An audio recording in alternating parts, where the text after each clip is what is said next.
One of the ways that criminals break into property is by lifting up your gate.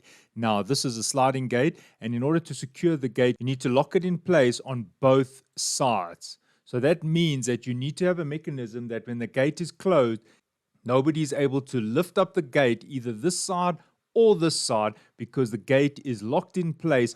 Right, this is the safety mechanism I have in place. If somebody tries to lift the gate up, you can see that this rod here, this round bar, will stop anyone from lifting the gate because it is blocked off by this piece of metal here. So if I show you how it works, when the gate goes into its fully closed position, you can see how it locks itself in place. If you try and lift the gate up, you'll be blocked by that. Now this is where the gate closes, and this is the upright pole, which is obviously concreted into the floor, and I've just welded this piece here. You can see there's some round bar that sticks out. So what happens is when the gate closes, it gets underneath this and you cannot lift the gate up.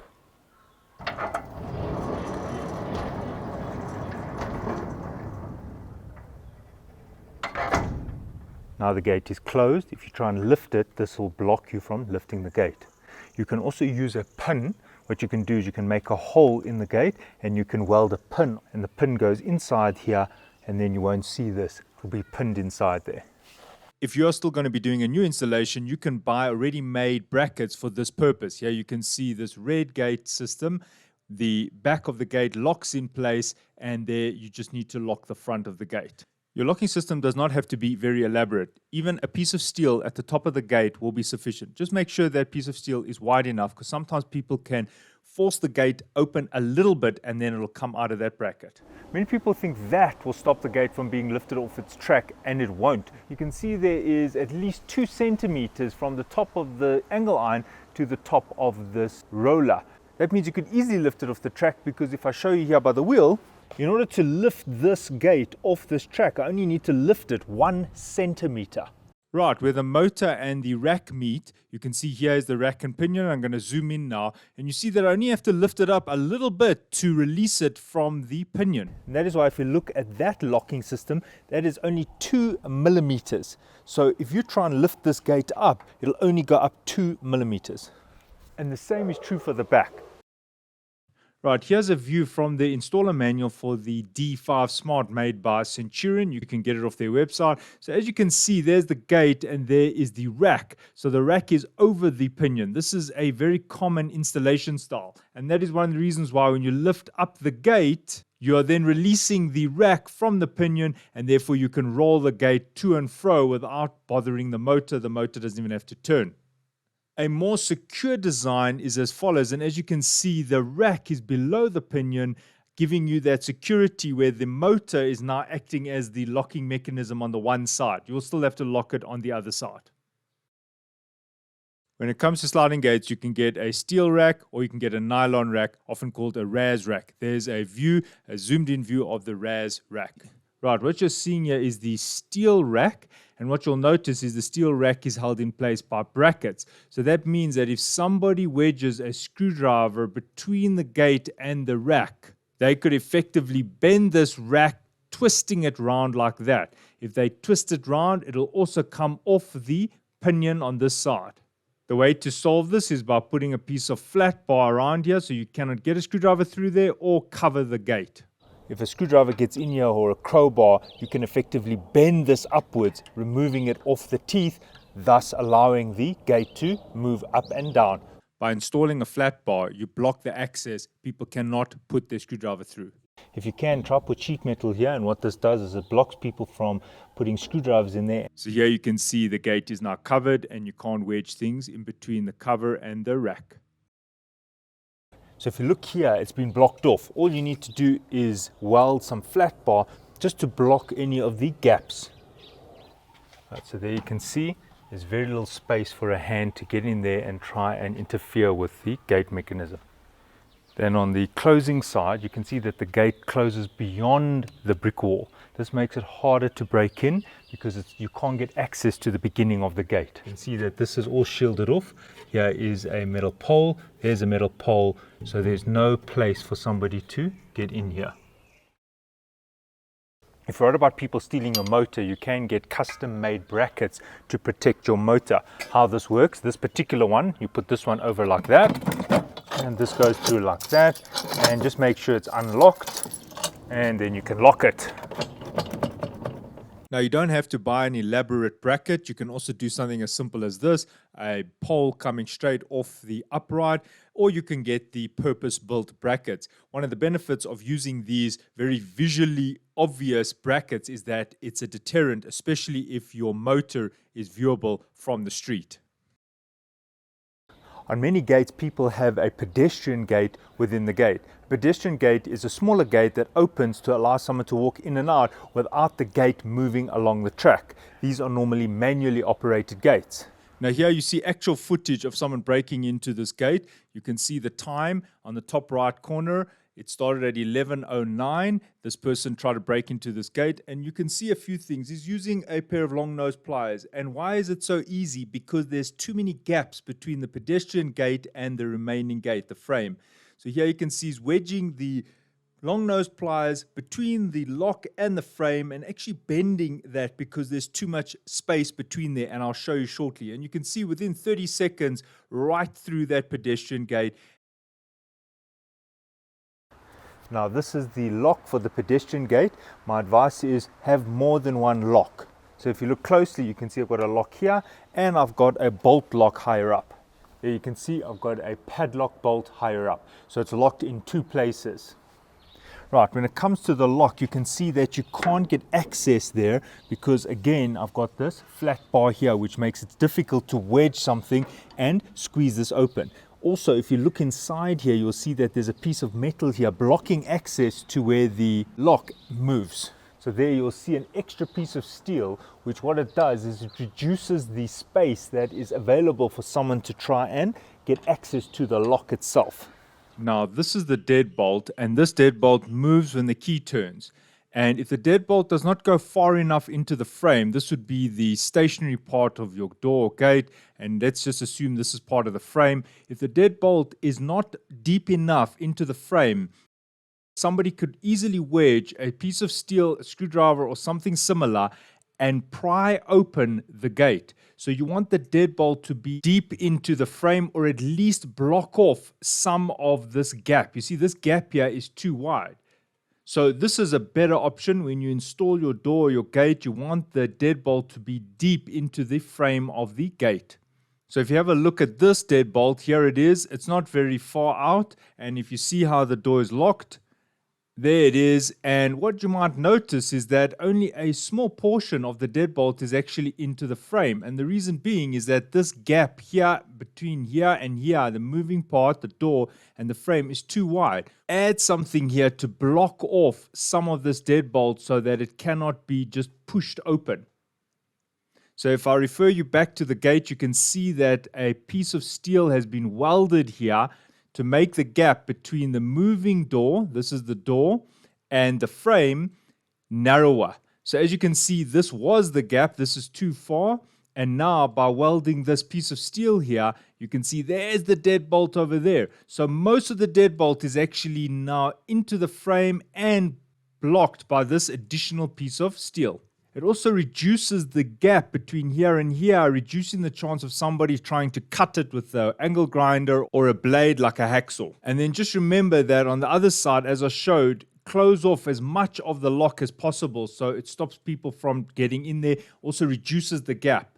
And then, as I said, try and have two locks. It makes it harder for the person. It takes more time. Now, none of this is foolproof. You can still get through the gate, but the point is it adds time and it also adds vibration. And why that's important? Because that brings me to my next tip. Now the new generation of gate motors and controllers come with an alarm function. So there you can see I have a siren, and that can even be connected to your alarm system and then again to your phone. Right, if somebody's trying to fiddle with the motor, you can hear the siren is going to go off. And also if somebody is trying to tamper with your gate or break the lock. And this siren can also be connected to your alarm system as a zone. You can then get notice via your alarm system, and that could even come through to your mobile phone if you have that type of alarm system. Safety beams are very important, especially for animals and children who may be in the way of the gate. However, it is also a security risk because people can run and block the beam while the gate is supposed to be closing. Thus, they are blocking the gate and therefore the gate will still open. Now, if you do use safety beams, try and put them on a mode that continuously wants to close the gate. Now, I'll briefly demonstrate this. As you can see, the gate is opening. But watch what happens. As soon as I've walked past the beam, can you see the gate is automatically closing?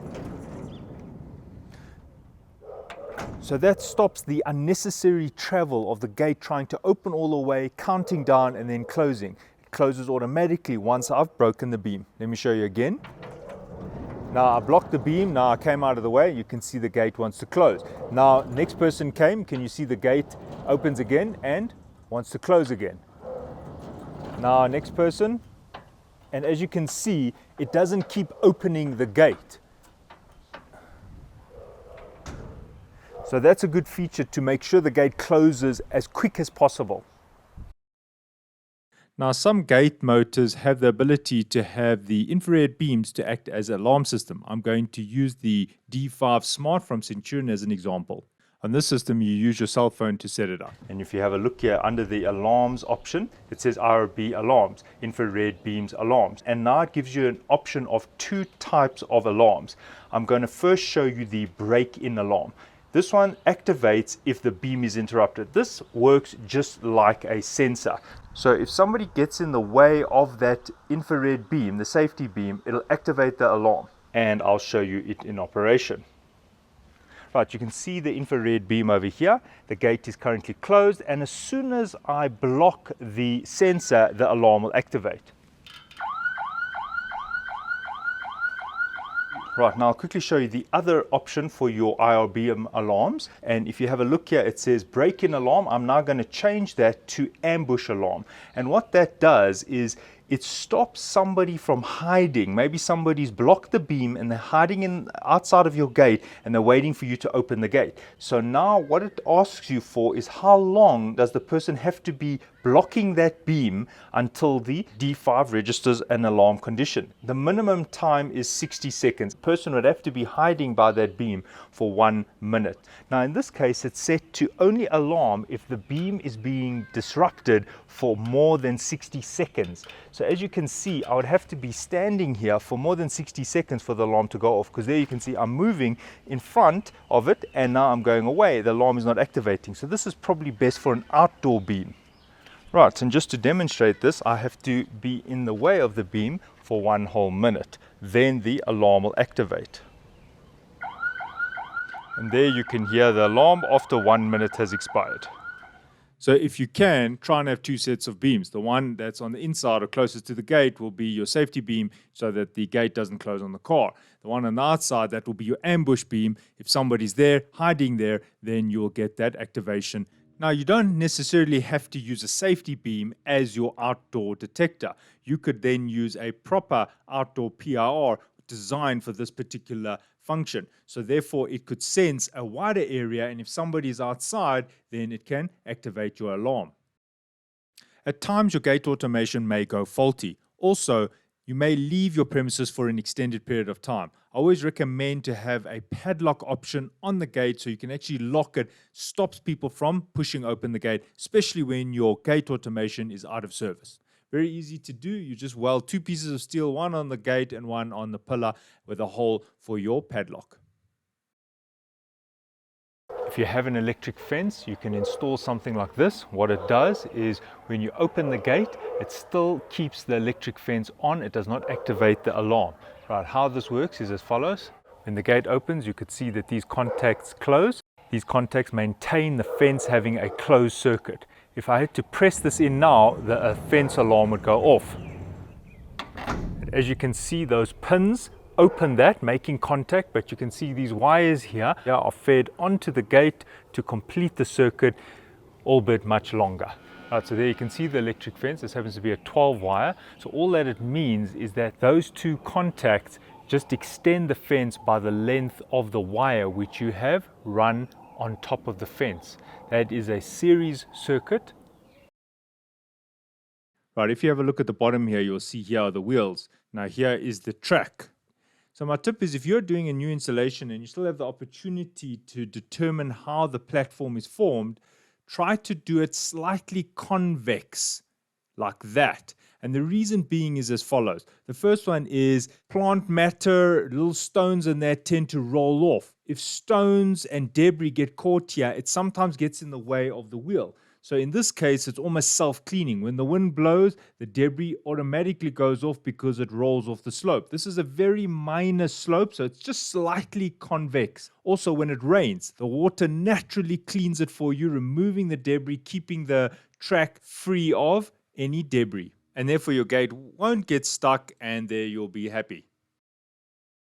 Now what I'm going to show you now is a unique solution, and what it is, it's a leaf spring that tells me whether the gate is open or closed. You'll see that when I open the gate there's a tiny wire that moves.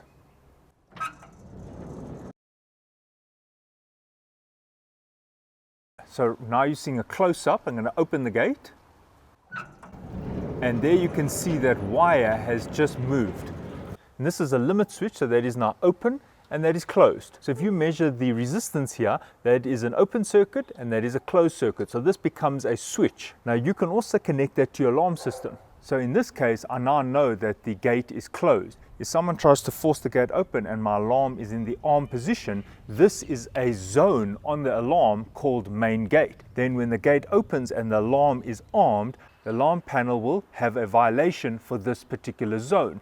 So in this case, the limit switch is connected to my alarm through a series connected resistor, and there you can see the gate is open and the alarm keypad shows violated main gate, meaning the gate is open. How you make this into a zone is very straightforward. All you need to do is connect the two wires through your series resistor. So in principle, this is the same as a magnetic door switch. It's just that the switch is controlled by movement here on this limit switch rather than a magnet opening and closing the switch.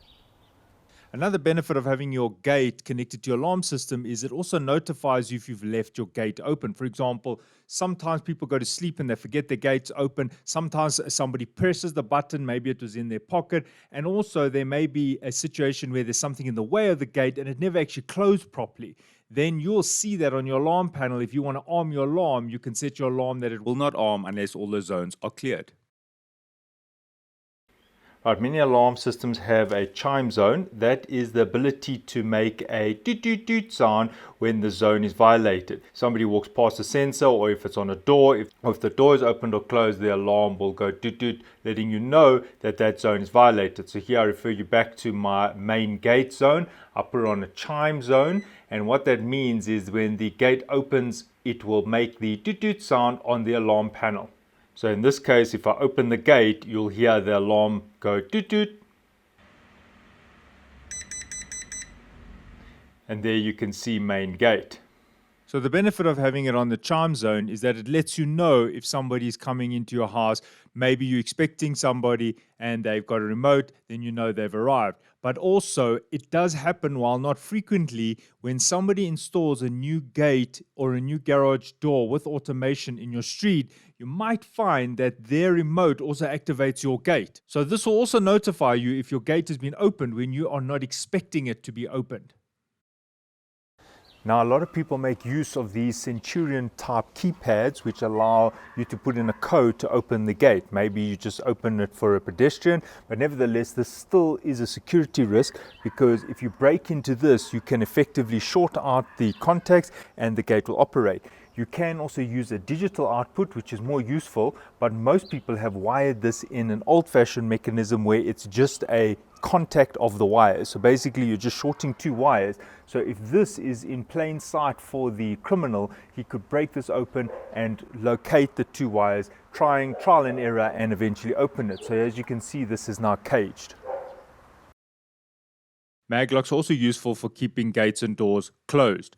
How it works is the one side has an electromagnet in, usually operating at 12 or 24 volts, and the other side is a metal side, often just aluminium, and that is affixed to the frame. You can install a maglock over here. What happens is, as the gate closes, it engages with the maglock and it holds the gate closed. If someone is trying to push it open, maybe the gate automation has gone faulty.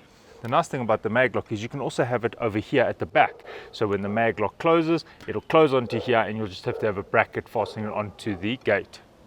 My main concerns with maglocks are as follows. Number one, it requires power. So if the battery backup dies, the maglock then is open, allowing the criminal to open the gate. The other thing is it can be forced open, especially if the maglock is installed on a gate that can wobble. The minute the gate has some lateral free play, it's much easier to open a maglock. Therefore, on a sliding gate, it's useful, but on a double swing gate, not as useful. All right, so that brings me to the end of this video with the security tips. If you have some good tips, please put them in the comments to help other people. Thanks for watching and cheers.